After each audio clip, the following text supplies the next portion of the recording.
Bonjour et bienvenue dans cette nouvelle vidéo destinée au terminal. Nous allons aujourd'hui commencer un chapitre de géographie sur les mers et les océans au cœur de la mondialisation. Je vous rappelle que la mondialisation est la mise en relation des différentes parties du monde par des flux de personnes, de marchandises, de capitaux et d'informations. Aujourd'hui, dans cette première leçon, nous allons présenter les ressources des mers et des océans. On commencera par les ressources halieutiques, puis les ressources énergétiques et minérales, pour terminer par les ressources biochimiques. Commençons donc par les ressources halieutiques, c'est-à-dire l'ensemble des ressources de la pêche, les poissons, les crustacés, les mollusques, les algues. Ces ressources sont essentielles pour l'alimentation humaine, pour l'économie et pour la biodiversité. La détention de ressources halieutiques fait des mers et des océans des espaces stratégiques, et cela pour plusieurs raisons. La première, c'est la sécurité alimentaire, car elle constitue une ressource essentielle de protéines pour des millions de personnes dans le monde. La pêche fournit des aliments riches en nutriments et dans de nombreuses régions côtières, les populations dépendent fortement de la pêche pour leur alimentation quotidienne. En l'absence d'accès à ces ressources, la qualité de leur alimentation diminuerait, ce qui pourrait entraîner des problèmes de malnutrition. Le deuxième type de raison qui fait des ressources halieutiques un enjeu stratégique est l'économie. L'industrie de la pêche, qui comprend la pêche, l'aquaculture et la transformation des produits de la mer, génère des millions d'emplois dans le monde entier. Dans de nombreux pays, en particulier ceux qui ont des économies côtières, l'industrie de la pêche maritime contribue de manière significative au PIB, au produit intérieur brut. Certains pays exportent des produits de la mer, ce qui peut renforcer leur balance commerciale, c'est-à-dire la différence entre la valeur de leurs exportations et celle de leurs importations. Il existe plusieurs types de pêche maritime. Tout d'abord, la pêche artisanale, qui est pratiquée par des petits pêcheurs, souvent à l'aide de techniques traditionnelles et de bateaux à faible tonnage.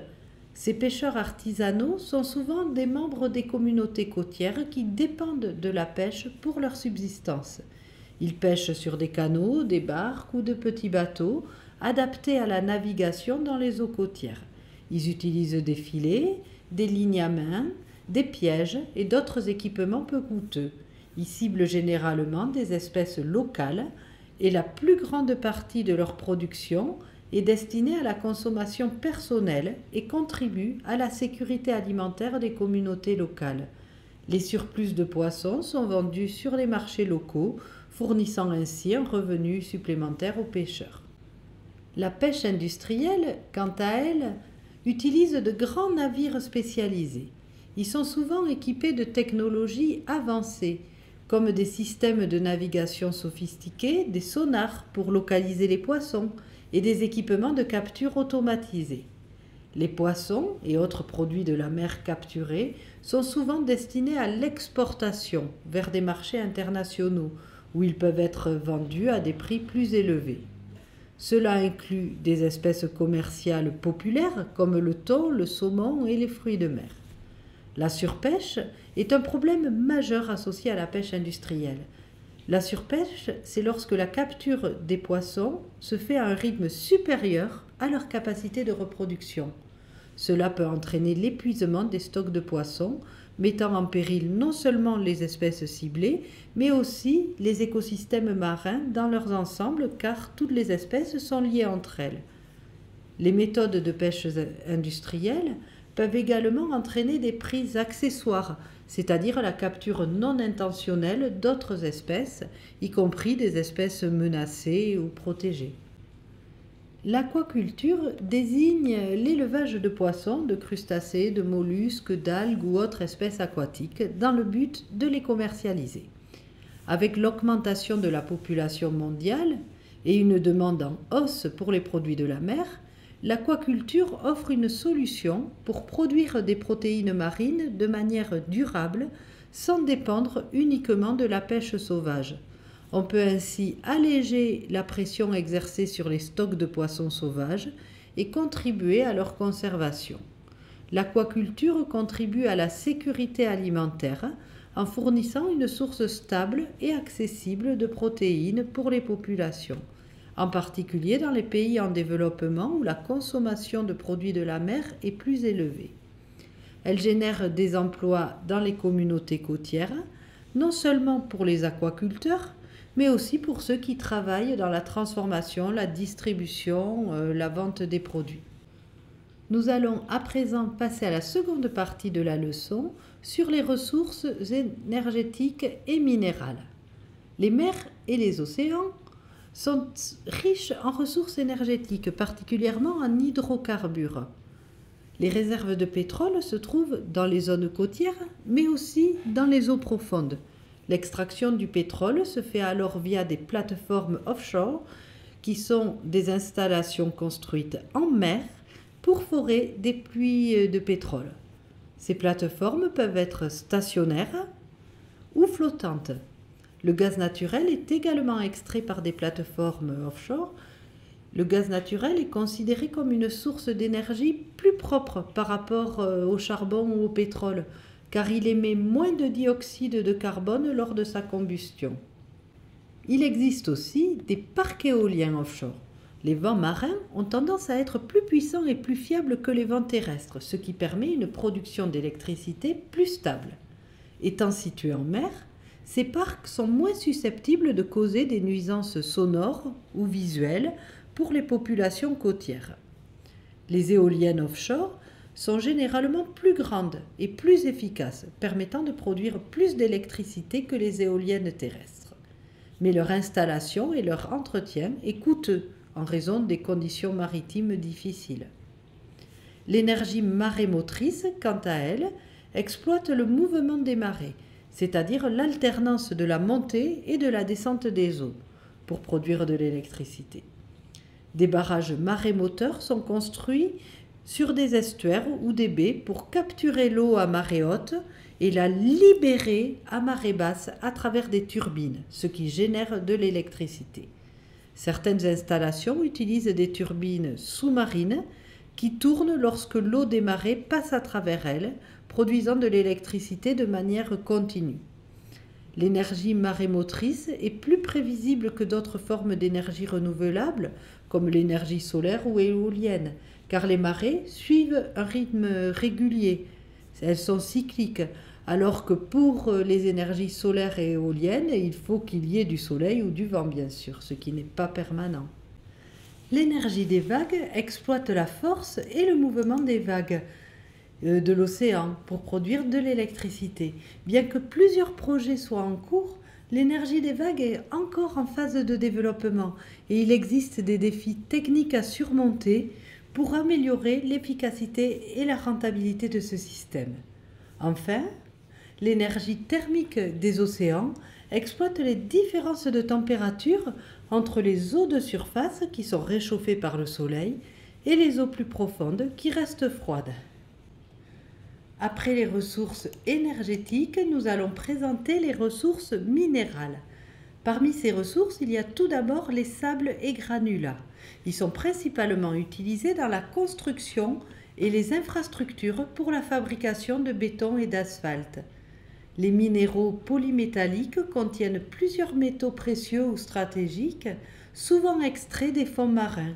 Il s'agit par exemple du manganèse, utilisé dans la fabrication de l'acier, du nickel, essentiel pour la production des batteries, du cuivre, utilisé pour les câbles électriques par exemple. Les sels minéraux, tels que le sel marin, sont extraits de l'eau de mer et des dépôts de sel dans les zones côtières. Le sel marin est utilisé pour la conservation des aliments et comme assaisonnement en cuisine. Les sels minéraux sont également utilisés comme matière première dans diverses applications industrielles, comme la production de lessive, de détergents, etc. Le phosphate est un minéral principalement utilisé dans la production d'engrais agricoles. Il aide à améliorer la fertilité des sols et à augmenter les rendements des cultures. Nous allons à présent passer à la troisième et dernière partie de cette leçon qui concerne les ressources biochimiques, qui sont des substances dérivées de matières organiques pour produire de l'énergie, des matériaux et des produits chimiques. Parmi elles, les algues marines peuvent être converties en biodiesel ou en bioéthanol. Elles constituent donc une source d'énergie renouvelable. Aussi, certaines algues, comme l'agar-agar, sont utilisées comme gélifiants dans l'industrie alimentaire. Elles sont également reconnues pour leurs propriétés pour la santé et sont utilisées dans de nombreux compléments alimentaires pour leurs nutriments, leurs vitamines et leurs minéraux.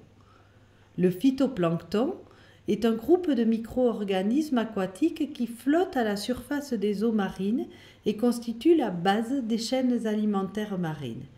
Il est riche en acides gras oméga 3, en protéines et en antioxydants, ce qui en fait un complément alimentaire prisé pour la nutrition humaine et animale.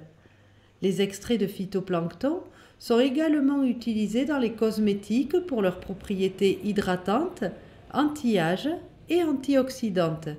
Il est aussi utilisé dans les aliments pour animaux, en particulier dans l'aquaculture. Les organismes marins, comme les poissons, les mollusques, les crustacés, sont aussi des ressources biochimiques précieuses. Les poissons gras, tels que le saumon, le maquereau ou les sardines, sont particulièrement riches en acides gras oméga 3, qui sont essentiels pour la santé humaine.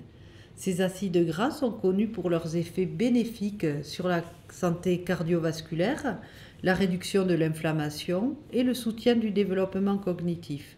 L'huile de poisson, souvent présentée sous forme de capsules, est un complément alimentaire populaire qui permet aux consommateurs d'augmenter leurs apports en oméga 3. Certains mollusques contiennent des composés bioactifs qui peuvent avoir des propriétés médicinales. Par exemple, les huîtres, elles sont riches en zinc, essentiel pour le système immunitaire. Des recherches ont montré que certains mollusques produisent des peptides et des métabolites qui pourraient être utilisés dans le développement de nouveaux médicaments. Les micro-organismes marins incluent des bactéries et des champignons. Certaines souches de bactéries marines produisent des enzymes spécifiques qui sont utilisées dans divers domaines comme le traitement des eaux usées ou la biotechnologie. Par exemple, les lipases et les protéases peuvent décomposer les graisses et les protéines.